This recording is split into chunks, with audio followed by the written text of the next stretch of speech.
Hey everyone, welcome to another episode of Spill the Tea with Tommy D.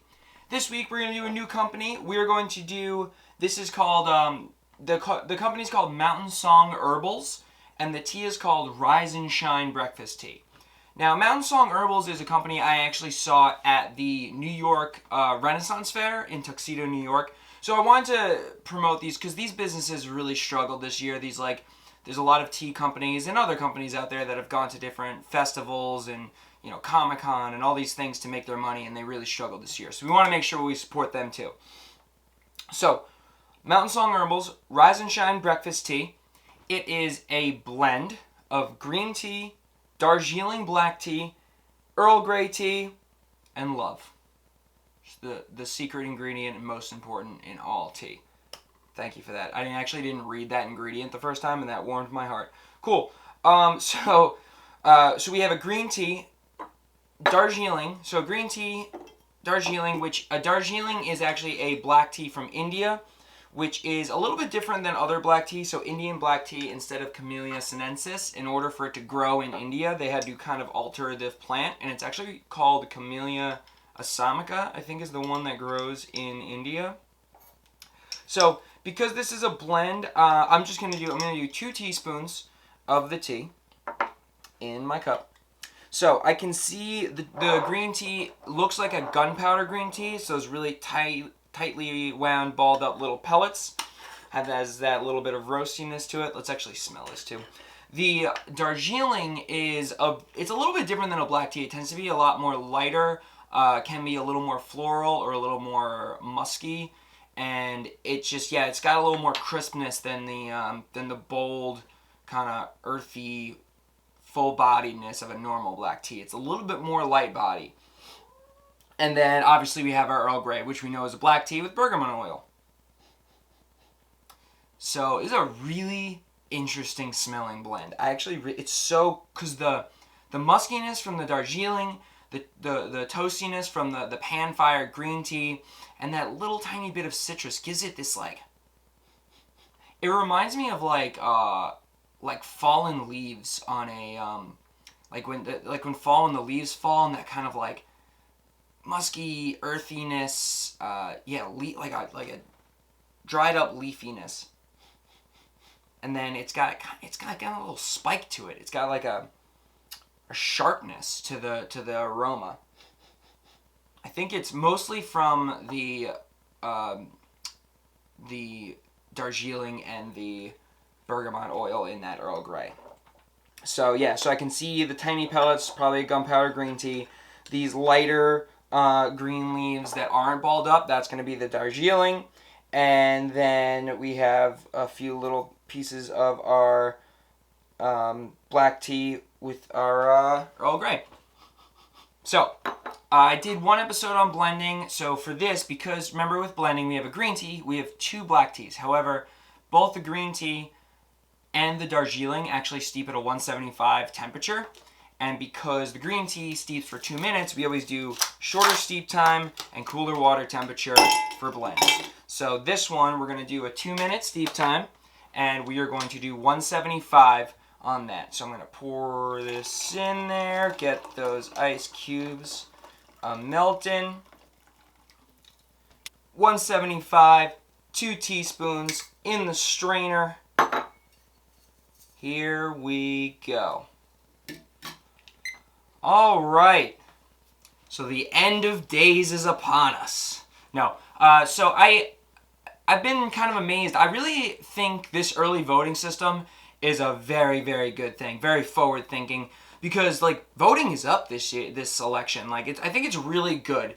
I really enjoy it because I hated voting when everyone has to go to the same spot at the same time for one of the most important things our country has to do.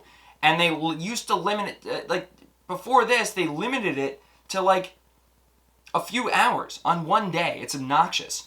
And I'm really enjoying it because I did the early voting, and now on Tuesday, when the world is burning, I will be at home in my basement apartment, hunkered down like a fallout shelter.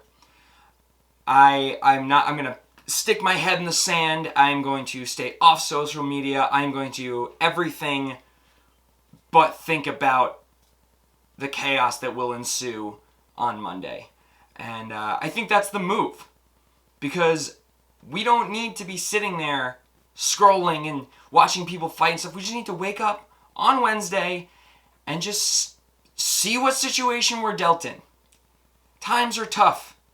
We don't need to be slamming at each other for the next 4 years after this. There was this old thing people used to do. It's called a compromise. I don't know if you remember this, but people have different opinions and they just gotta meet somewhere in the middle there. So, when the inevitable chaos that ensues on Wednesday and people are happy and sad, let's remember that this has been a rough year. It's been a rough 4 years. I'm not just talking about one thing. I don't know. Let's just...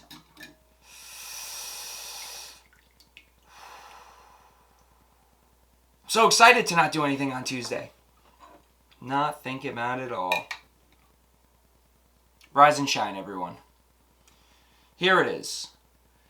I see, it's got a lot of little, it's got the little green tea particles floating in there. I can see that. That's cool. We got a very nice, very light body that makes, obviously, because green, so the first ingredient was green tea. The second ingredient was the darjeeling. So this is expected to have a light body, light in color. While that sits, let's take a look at these tea leaves.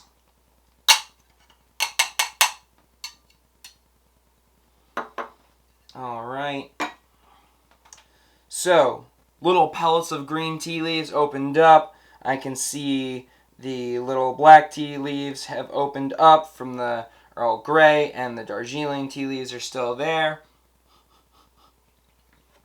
Oh, it's a little sweeter scented after the infusion.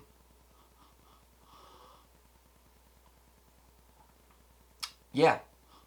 Much more kind of like a lighter leafy instead of like that kind of more almost like a spinach leafy freshness to it. And yeah, sweeter, less musky, but that's probably because it's in this bad boy right here.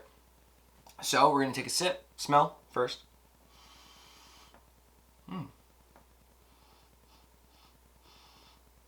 The smell is just very very fresh. I can smell more of like this combination of the green tea leaves and the darjeeling. Is very smooth. A little bit of kind of chestnutty roastiness from the pan firing.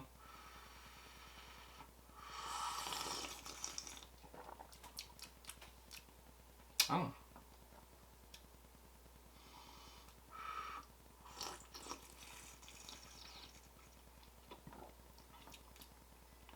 Yeah, so I get that muskiness from the darjeeling is so specific. It's very, very specific Darjeeling. Some people actually think, like, some people talk of it like it's a green tea because of how light it is, even though it's completely oxidized.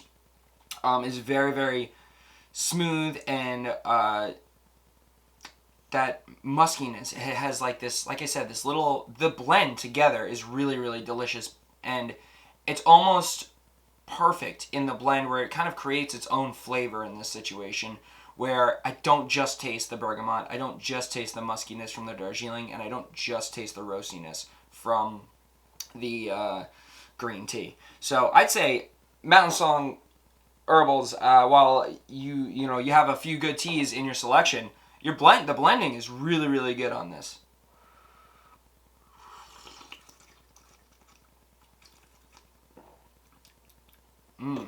It really, it is a little more light-bodied, but the kind of bite from the muskiness really like engulfs the whole mouth, and then it kind of finishes with a nice vegetal sweetness at the end.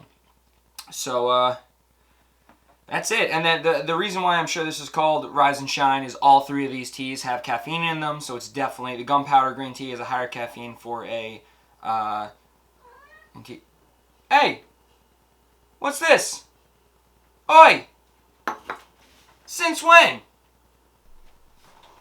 You had your turn. Sadie just tried to jump on my spilling the tea. She's never done that before. She's a camera hog now.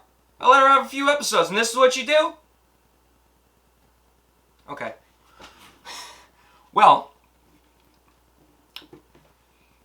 here's to staying indoors during the end of days on Tuesday. Be kind to each other. It's all about to go down. If you enjoyed this, please like, share, and subscribe. If you know tea friends, send it their way. If you like people taking hot takes on things, send it their way. And we'll see you on the next episode.